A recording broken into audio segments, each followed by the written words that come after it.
आप में से जो कार्यकर्ता भाई ग्रामीण पृष्ठभूमि के हैं, जो गांव से आए हैं, उनको भी स्वदेशी आंदोलन चलाना है। उनको स्वदेशी आंदोलन क्या चलाना है? अपने गांव में विदेशी कंपनियों की सबसे ज्यादा बिकने वाली जो चीज है वो है रासायनिक खाद, जिसको हम यूरिया कहते हैं, डीएपी कहते हैं, सुपर फॉस्फेट कहते हैं, और रासायनिक कीटनाशक जिसको एंडोसल्फान कहते हैं, मेलाथियान कहते हैं, पैराथियान कहते हैं, बेंजीन हेक्साक्लोराइड कहते हैं। तो ये विदेशी कंपनियों के कीटनाशक और रासायनिक खाद ये किसानों के बीच में सबसे ज्यादा खरीदी जाती है, और एक साल में 4,80,000 करोड़ रुपए की खरीदी जाती है रासायनिक खाद और कीटनाशक। माने हमारे किसान हर साल रासायनिक खाद और कीटनाशक खरीदकर विदेशी कंपनियों को 4,80,000 करोड़ रुपए दे रहे हैं। ये भी हमको बचाना है। तो क्या करना है? किसानों को जब समझाना है जाकर गांव गांव में कि भैया ये रासायनिक खाद विदेशी है, ये मत डालो। तो किसान पूछेगा क्या डालें? तो उससे कहो गोबर की खाद डालो, ये रासायनिक खाद मत डालो। तो किसान पूछेगा जी गोबर की खाद में फायदा कम है, रासायनिक खाद में फायदा ज्यादा है। तो उसको बड़े प्रेम से समझाना है कि गोबर की खाद में ही फायदा ज्यादा है, रासायनिक खाद में फायदा तो बहुत कम है, क्योंकि रासायनिक खाद बहुत महंगी मिलती है। पहले एक कट्टा रासायनिक खाद मिलती थी 70 रुपए में, अब एक कट्टा रासायनिक खाद मिलती है 250 रुपए में, 300 रुपए में, 350 रुपए में, और कभी कभी ब्लैक हो जाए तो 500 रुपए में यूरिया। और हर साल कीमत बढ़ती जाती है। क्यों? क्योंकि ये रासायनिक खाद बनती है उन वस्तुओं से जिनको पेट्रोलियम प्रोडक्ट्स कहा जाता है, और सारे पेट्रोलियम प्रोडक्ट्स जिसको नेफ्था कहते हैं वो विदेशों से आता है। इसका पैसा पूरा विदेश में जाता है। किसानों को समझाइए ये कि बहुत महंगी पड़ती है। और इसकी महंगाई पता है दूसरी क्या है? एक बार आपने खेत में 1 कट्टा यूरिया डाल दिया तो अगली बार 2 कट्टा डालना पड़ेगा, 2 बोरे डालना पड़ेगा। और एक बार 2 बोरे पड़ गया तो अगली बार 3 बोरे डालना पड़ेगा। एक बार 3 पड़ गया तो फिर 4 डालना पड़ेगा। हर बार बढ़ता ही जाता है, बढ़ता ही जाता है, बढ़ता ही जाता है, खर्चा बढ़ता जाता है। और मालूम है रासायनिक खाद बहुत गर्म होता है। गर्म रासायनिक खाद यूरिया डीएपी आप डालते हैं, मिट्टी पूरी चटक जाती है गर्मी के कारण, तो पानी ज्यादा देना पड़ता है। गोबर की खाद लगा के खेती करें तो गेहूं की फसल लेने में 3 पानी लगता है। यूरिया डीएपी डालकर अगर गेहूं की खेती करें तो 5-6 बार पानी लगाना पड़ता है। पानी का खर्चा बढ़ जाता है, और पानी का खर्चा बढ़ेगा तो पानी तो जमीन में से ही निकालना पड़ता है। जमीन से ज्यादा पानी निकाल के आप खेतों में डालते रहेंगे तो पानी का तल नीचे नीचे नीचे नीचे होता चला जाता है। पहले पानी 25-30 फुट पे मिलता था, अब पानी 900 फुट तक नहीं मिलता खेतों में। तो किसानों को समझाइए कि यूरिया डालने से बड़ा भारी नुकसान है। एक तो हर साल खाद की मात्रा बढ़ानी पड़ती है, खर्चा बढ़ता है। दूसरा, हर साल पानी की मात्रा बढ़ानी पड़ती है, वो खर्चा बढ़ता है। और जहां पानी निकालने के लिए बिजली नहीं है वहां डीजल पंप चलाना पड़ता है, तो डीजल का खर्चा बढ़ता है। और डीजल कभी भी महंगा होता रहता है। एक जमाने में 7 रुपए लीटर मिलता था डीजल, अब 35 रुपए लीटर। 2-4 दिन के बाद ये 40 रुपए लीटर होने जा रहा है। फिर हो सकता है 1.5 साल में 100 रुपए लीटर हो जाए। किसान कहां जाएगा? मर जाएगा वो तो डीजल का खर्चा करते करते। और फिर एक और नुकसान होता है कि ये यूरिया डीएपी जब हम खेत में डालते हैं तो मिट्टी में ये केमिकल घुल जाते हैं, और मिट्टी में घुल गए तो पौधे की जड़ में आ जाते हैं, पौधे की जड़ से पौधे के तने में आ जाते हैं, पौधे के तने से पौधे के फल में आ जाते हैं, पौधे के फल में आ जाते हैं तो फिर वही फल हम खाते हैं, हमारे शरीर में आ जाते हैं। और हमारे शरीर में अगर ये जहर आ गया तो हमारी माताएं तो पूतना हो जाती हैं। आपने पूतना की कहानी सुनी? कृष्ण भगवान को जहर पिलाने के लिए आई थी। आज हमारी माताओं के दूध में जहर आ चुका है, अपने अपने बच्चों के लिए वो पूतना की स्थिति में है। आज हमारे देश की कई संस्थाओं ने माताओं के दूध का परीक्षण करवाया है, तो माताओं के दूध में वो सारे केमिकल हैं जो यूरिया में हैं। माताओं के दूध में वो सब केमिकल हैं जो कीटनाशक दवाओं में हैं, क्योंकि भोजन हम कर रहे हैं, भोजन के साथ वो शरीर में जा रहे हैं। और यही केमिकल हैं जो आपको कैंसर पैदा करवा रहे हैं, जो आप में डायबिटीज दे रहे हैं, जो आप में हाई ब्लड प्रेशर दे रहे हैं, हाइपरटेंशन दे रहे हैं। 148 किस्म की बीमारियां इन जहरों से पैदा होती है। इसलिए किसानों को समझाओ कि ये यूरिया डीएपी का जहर एक तो विदेशी है, ये बंद करो। दूसरा, ये शरीर को नुकसान देता है, इसलिए बंद करो। तीसरा, ये पैसे का नुकसान करता है, इसलिए बंद करो। तो किसान पूछेंगे भाई क्या करें? तो उनसे कहो गोबर का खाद डालो। अब किसान क्या पूछेगा आपको? सबसे पहले वो कहेगा गोबर के खाद से तो उत्पादन नहीं होता। तो उससे कहो गोबर के खाद से भी उत्पादन बहुत अच्छा होता है। यूरिया डीएपी से जितना नहीं होता उससे तो ज्यादा गोबर के खाद से होता है। मैं तो पिछले 12-13 साल किसानों के बीच में काम करता रहा, महाराष्ट्र और कर्नाटक में। आप आइए वहां देखिए, हजारों हजारों किसानों ने यूरिया डीएपी बंद करके गोबर का खाद डालना शुरू किया है।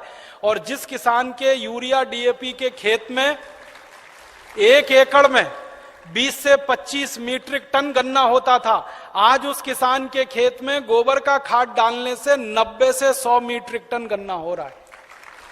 कम नहीं होता है। जिन किसानों के खेत में यूरिया डीएपी डालने से 1 एकड़ में 12 कुंटल गेहूं होता था, आज उनके खेत में गोबर का खाद डालने से 20 से 22 कुंटल गेहूं हो रहा है। जिन किसानों के खेत में यूरिया डीएपी डालने से 1 एकड़ में 2.5 कुंटल कपास होती थी, आज उन किसानों के खेत में गोबर का खाद डालने से 7 कुंटल एकड़ का कपास हो रही है। ऐसे एक नहीं, हजारों किसान हैं महाराष्ट्र में, कर्नाटक में, थोड़ा अगर चलेंगे तो छत्तीसगढ़ में बहुत किसान है। 12 साल मैंने बहुत काम किया किसानों के बीच, जा जाके उनको ये सब सिखाया। गोबर की खाद से उत्पादन ज्यादा मिलता है यूरिया डीएपी की तुलना। क्यों मिलता है वो जानना चाहिए। बहुत बहुत बढ़िया बात है, जो आप जान लो तो आप किसानों को समझा सकते। गोबर की खाद जब हम खेत में डालते हैं तो होता क्या है? गोबर जो है ना, कई तरह के जीव जंतुओं का भोजन है। यूरिया जो है वो भोजन नहीं, जहर है। आपके खेत में एक जीव होता है जिसको केंचुआ कहते हैं। केंचुआ को किसी दिन पकड़ना और हाथ पे रखना और उसके ऊपर यूरिया डाल देना। 2-4 दाने ही यूरिया डालोगे, वो तड़पना शुरू हो जाएगा और 1 मिनट में मर जाएगा। हम जब खेत में टनों टन यूरिया डालते हैं ना, करोड़ों केंचुए मार डाले हमने यूरिया डाल डाल के। और केंचुए क्या करते हैं? केंचुए मिट्टी को नरम बनाते हैं, पोला बनाते हैं और उपजाऊ बनाते हैं। केंचुए का काम क्या है? ऊपर से नीचे जाना, नीचे से ऊपर जाना। पूरे दिन में वो 3 चक्कर नीचे ऊपर के लगाता है। नीचे जाएगा फिर ऊपर आएगा, फिर नीचे जाएगा फिर ऊपर आएगा। अब केंचुआ जिंदा है तो नीचे जाएगा फिर ऊपर आएगा। केंचुआ जब नीचे जाता है तो एक रास्ता बनाते हुए जाता है, ऊपर आता है तो दूसरा रास्ता बनाते हुए आता है। तो परिणाम क्या होता है कि ये छोटे छोटे छिद्र जब मिट्टी में वो केंचुए तैयार कर देता है, तो बारिश का पानी इन्हीं छिद्रों में से नीचे एक एक बूंद नीचे रिसते हुए तल में जमा होता है। माने वाटर रिचार्जिंग का दुनिया में सबसे जबरदस्त काम कोई करता है तो केंचुआ करता है, और यूरिया के कारण ये मर जाता है। इसलिए यूरिया डालना माने किसान के लिए आत्महत्या करने के बराबर है। जिस किसान के खेत में यूरिया डलेगा, केंचुआ मर जाएगा। केंचुआ मरा तो मिट्टी में ऊपर नीचे कोई जाएगा नहीं, तो मिट्टी कठोर होती जाएगी, कड़क होती जाएगी। मिट्टी और रोटी के बारे में एक सत्य है कि इसको फेरते रहो, नहीं तो खत्म हो जाती है। रोटी को फेरना बंद करो, जल जाती है। मिट्टी को फेरना बंद करो, पत्थर जैसी हो जाती है। मिट्टी को फेरने का मतलब समझते हैं? ऊपर की मिट्टी नीचे, नीचे की मिट्टी ऊपर, ऊपर की नीचे, नीचे की ऊपर। ये केंचुआ ही करता है और कोई नहीं कर सकता। केंचुआ तो किसान का सबसे बड़ा दोस्त है। मैंने इसका हिसाब निकाला था। एक केंचुआ साल भर अगर जिंदा रहे तो 36 मीट्रिक टन मिट्टी को उठक पटक कर देता है, ऊपर से नीचे, नीचे से ऊपर, एक केंचुआ साल भर में। और उतनी ही मिट्टी को ट्रैक्टर से उलट पलट करना पड़े तो कम से कम 100 लीटर डीजल खर्च होता है, और 100 लीटर डीजल 3600 रुपए का आता है। माने एक केंचुआ हर आदमी का 3600 रुपए बचा रहा है। ऐसे करोड़ों केंचुए हैं, पता सोचो कितने हजार करोड़ रुपए बच रहे हैं इस देश में। इसलिए गोबर का खाद डालने से फायदा क्या होता है? रासायनिक खाद डालो, केंचुआ मर जाता है। गोबर का खाद डालो, केंचुआ जिंदा हो जाता है। क्योंकि गोबर केंचुए का भोजन है। केंचुए को भोजन मिले तो वो अपनी जनसंख्या बढ़ाता है, और इतनी तेज बढ़ाता है कि कोई नहीं बढ़ा सकता। भारत सरकार कहती है हम दो हमारे दो, केंचुआ नहीं मानता उस बात को। एक एक केचुआ 50-50 हजार बच्चे पैदा करके मरता है। 50-50 हजार। एक जाति का केचुआ तो मैंने देखा 1 लाख पैदा करता है बच्चे, तब मरता है। तो वो एक जिंदा है, उसने 1 लाख पैदा कर दिए, अब वो 1-1 लाख पैदा करेंगे, करोड़ों केंचुए हो जाएंगे अगर गोबर डालना शुरू किया। और केंचुए ज्यादा होंगे तो मिट्टी फिर उलट पलट होने लगेगी, मिट्टी में छिद्र बनने लगेंगे, तो बारिश का जितना भी पानी गिरेगा सब मिट्टी में आ जाएगा। और पानी मिट्टी में गया तो नदियों में बेकार नहीं बहेगा, तो बाढ़ नहीं आएगी, तो समुद्र में फालतू पानी नहीं जाएगा। इस देश का करोड़ों करोड़ों रुपए का फायदा हो जाएगा। इसलिए आप किसानों को समझाओ, गोबर की खाद डालो। फिर कुछ किसान कहेंगे जी उत्पादन होगा क्या? उनसे कहना गारंटी मेरी, गारंटी भारत स्वाभिमान ट्रस्ट की। थोड़े दिन में भारत स्वाभिमान ट्रस्ट की तरफ से हम किसानों को कहेंगे कि आप बिंदास गोबर की खाद डालो, गारंटी हमारी, 1 ग्राम भी उत्पादन कम नहीं होगा। कैसे कम नहीं होगा? डालने का तरीका है। डालने का तरीका क्या है? अभी किसान गोबर कैसे डालते हैं? गोबर डालते हैं, वो घूरा है, घूरा गांव में कचरा डालने का, वहां गोबर इकट्ठा करते हैं। 6 महीने, 8 महीने, साल भर वो सूखता रहता है और सूख सूख के उसकी सारी ताकत निकल जाती है। फिर वो सूखा हुआ गोबर हम डालते हैं, इससे उत्पादन ज्यादा नहीं आता। गोबर को हमेशा गीला डालना चाहिए, ताजा डालना चाहिए। गोबर को अगर पानी में घोल के डालो ना तो वही 3 गुना ज्यादा फायदा करता है। तो किसानों को यह समझाओ कि गोबर को सुखा के खेत में ना डालें, उसको पानी में घोल के डालें। तो कैसे घोलेंगे पानी में, उसका फॉर्मूला लिख लो आप। और जो जो गांव में जाने वाले कार्यकर्ता है, ये सब किसानों को आप बोलो कितना गोबर डालना है, कितना पानी उसमें मिलाना है, कितने बीघे के लिए काम में लाना है उसको। अब आपको मैं एक मोटी सी बात बता देता हूं। 1 एकड़ माने 2.5 बीघा, 5 बीघा नहीं, 2.5 बीघा। तो एकड़ 2.5 बीघे का हिसाब जोड़कर बताता हूं। एक किसान को एक बार में 1 एकड़ फसल के लिए कितना गोबर डालना पड़ेगा? गीला करके डालेंगे तो 10 किलो गोबर, बस 10 किलो गोबर, 10 किलो गोबर।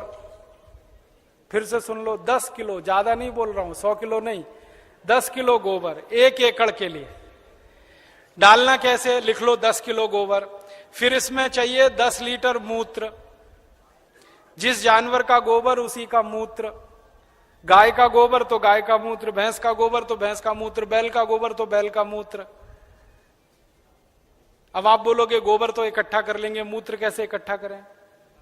जानवर जो मूत्र देते हैं ना, जहां पे आप जानवरों को रखते हो वहां पे पत्थर वत्थर लगा के एक छोटी सी नाली बना लो और उसमें ढाल लगा दो। जितना भी वो पेशाब करेंगे वो नाली में आ जाएगा।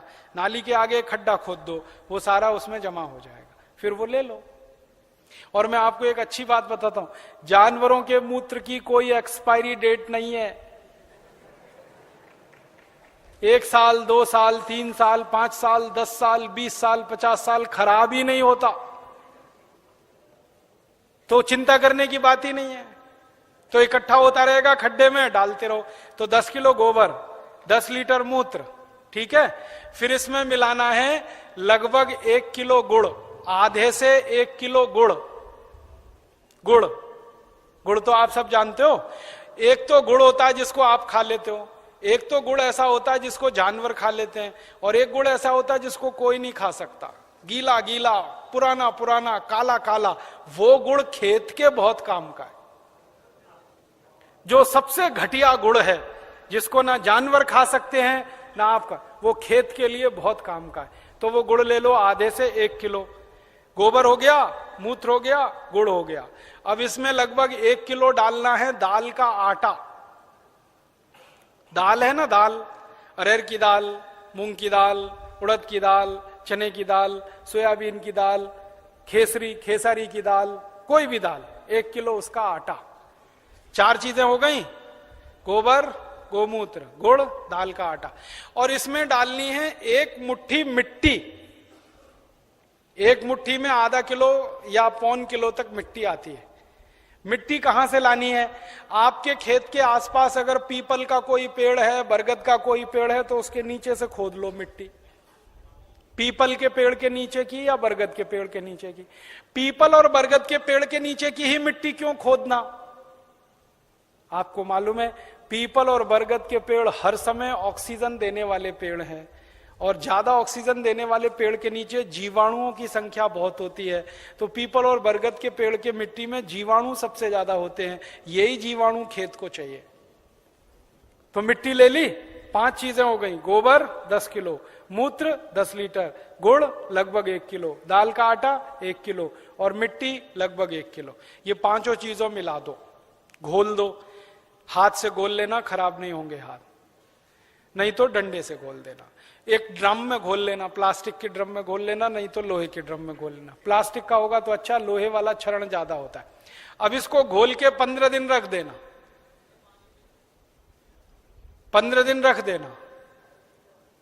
घोलने में तकलीफ आए तो थोड़ा पानी मिला देना, ज्यादा मत मिलाना, थोड़ा ही मिलाना। घोल के 15 दिन रख देना। 15 दिन के बाद यह खाद तैयार हो जाएगा। इस खाद में क्या होगा, करोड़ों करोड़ों सूक्ष्म जीवाणु पैदा हो जाएंगे। वो जो मिट्टी डाली ना, मिट्टी के जीवाणु अगर 1 लाख हैं तो 15 दिन में वो 100 करोड़ से ज्यादा हो जाएंगे। ढक के रख लो तो अच्छा है, छांव में रखना सबसे अच्छा, धूप में बिल्कुल मत रखना, पेड़ के नीचे की छांव में रखना, नहीं तो कोई ऐसी जगह रखना जहां सूर्य का प्रकाश ना आता हो, और इस पे कपड़ा बांध दो, ढक्कन लगा दो, जैसे है ढक लो। अब ये 15 दिन में तैयार हो गया, इसमें करोड़ों जीवाणु तैयार हो गए।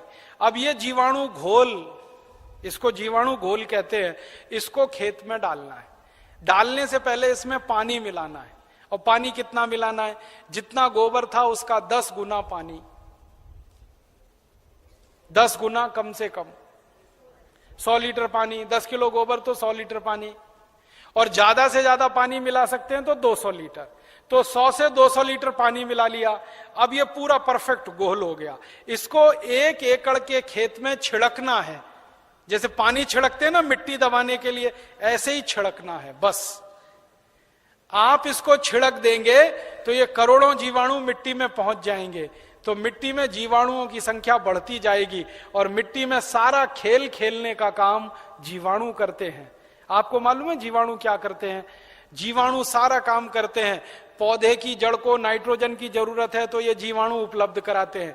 पौधे की जड़ को कैल्शियम चाहिए तो ये जीवाणु उपलब्ध कराते हैं। पौधे की जड़ को आयरन चाहिए तो ये जीवाणु, माने पौधे को बड़ा होने के लिए जितने भी सूक्ष्म पोषक तत्व चाहिए और फिर वो हमारे शरीर में वास्तव में चाहिए, वो सब इन जीवाणुओं की करामात से ही मिलता है। तो पौधे की जड़ को भरपूर सूक्ष्म पोषक तत्व मिलने लगेंगे, पौधे की बढ़त बहुत तेज होगी, और जिस पौधे की बढ़त अच्छी होगी उसका फल अच्छा होगा, जिसका फल अच्छा होगा उसका उत्पादन अच्छा होगा।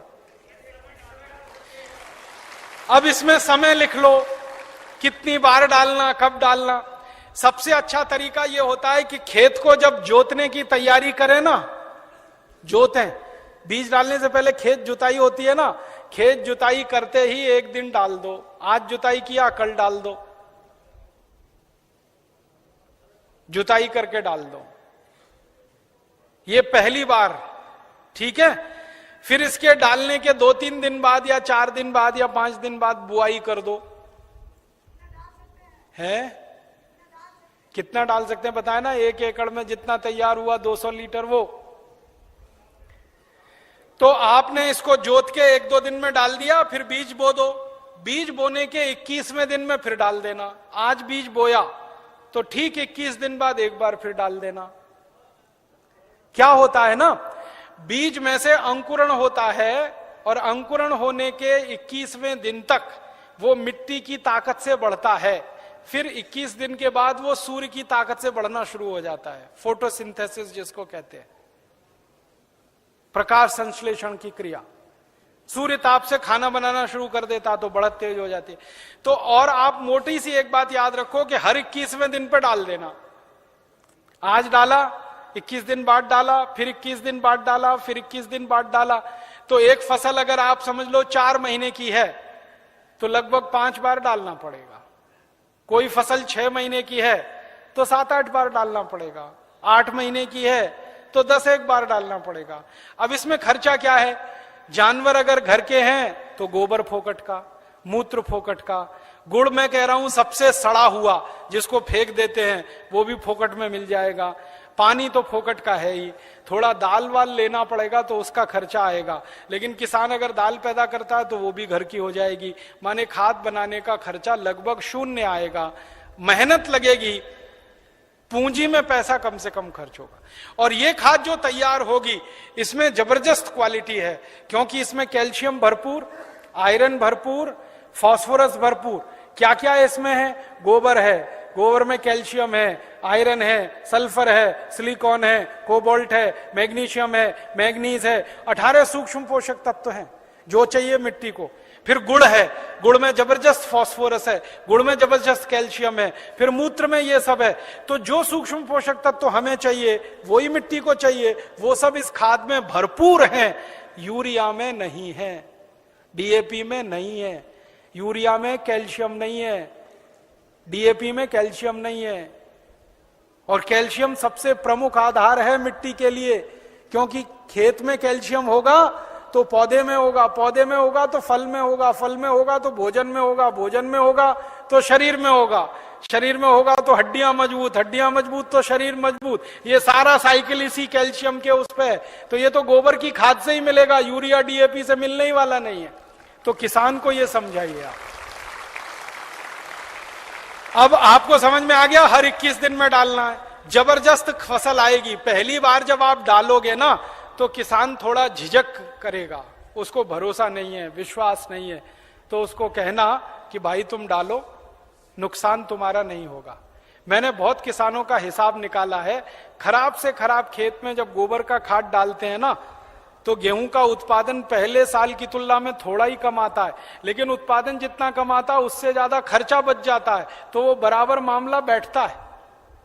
हम यूरिया डीएपी में खर्चा करते हैं हजारों रुपए का, तब उत्पादन लेते हैं। यहां खर्चा ही नहीं है, थोड़ा उत्पादन कम भी हुआ तो फायदा ही है, नुकसान कुछ नहीं, इसलिए किसी किसान का नुकसान नहीं।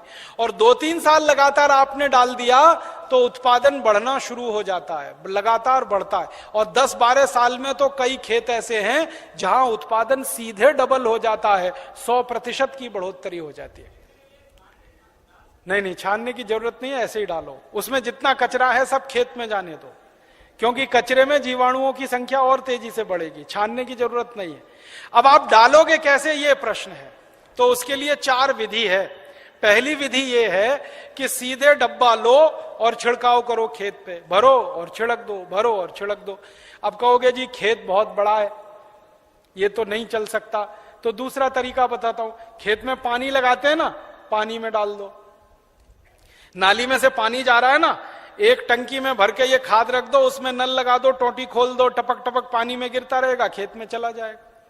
ये दूसरा तरीका। तीसरा तरीका ये है कि अगर किसी के घर में जानवरों की संख्या ज्यादा है तो गोबर ज्यादा होगा उसके पास, तो थोड़ा सा गोबर तो इसमें इस्तेमाल हुआ, बचे हुए गोबर का क्या करेंगे? तो बचा हुआ गोबर अगर सूखा है तो उसको इसी में डाल देना 15 दिन के बाद 200 लीटर पानी मिला के, तो वो गोबर भी गीला हो जाएगा। गीले गोबर के लड्डू बना लो और लड्डुओं को खेत में फेंक दो, तो खाद पहुंच जाएगा।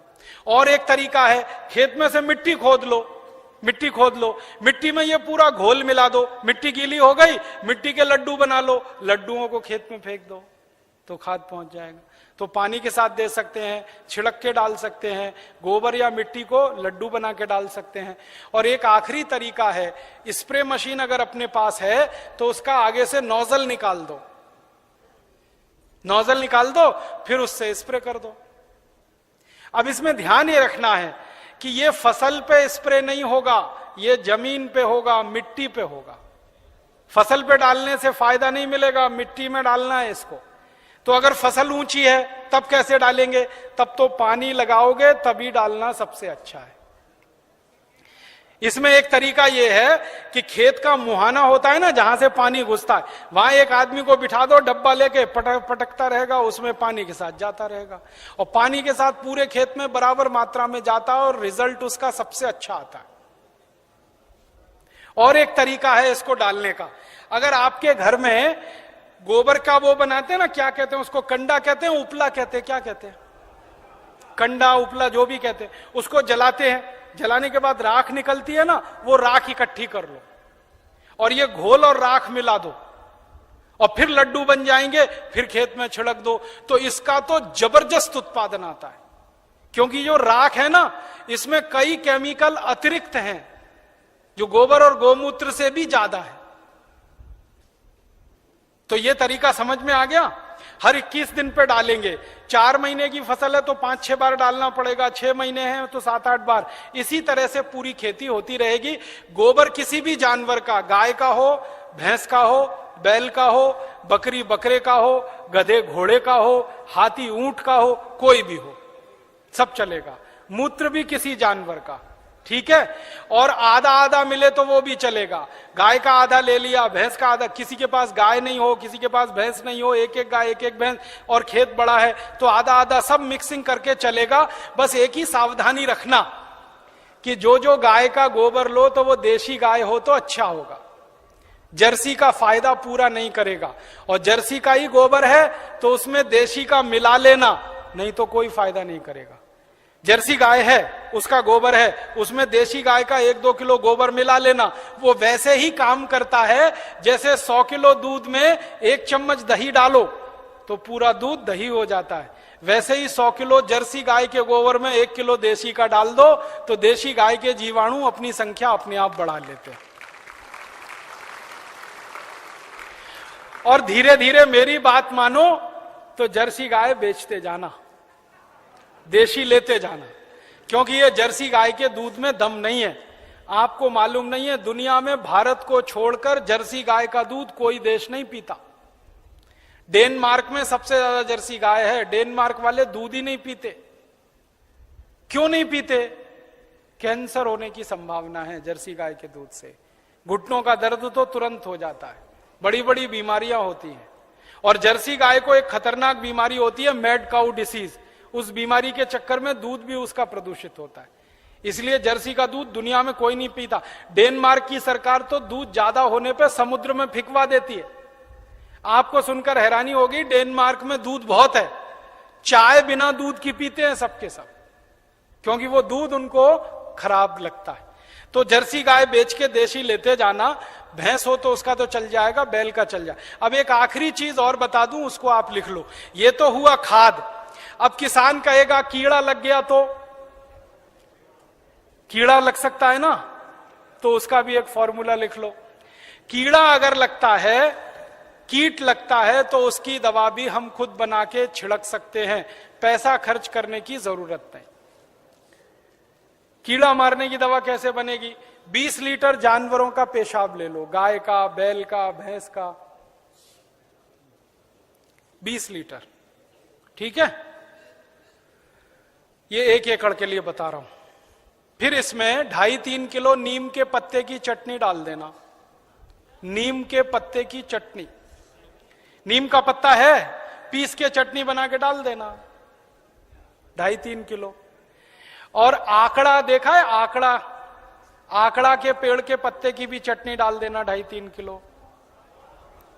आकड़ा, आक कहते हैं, आक, कुछ लोग अकौआ कहते हैं उसको।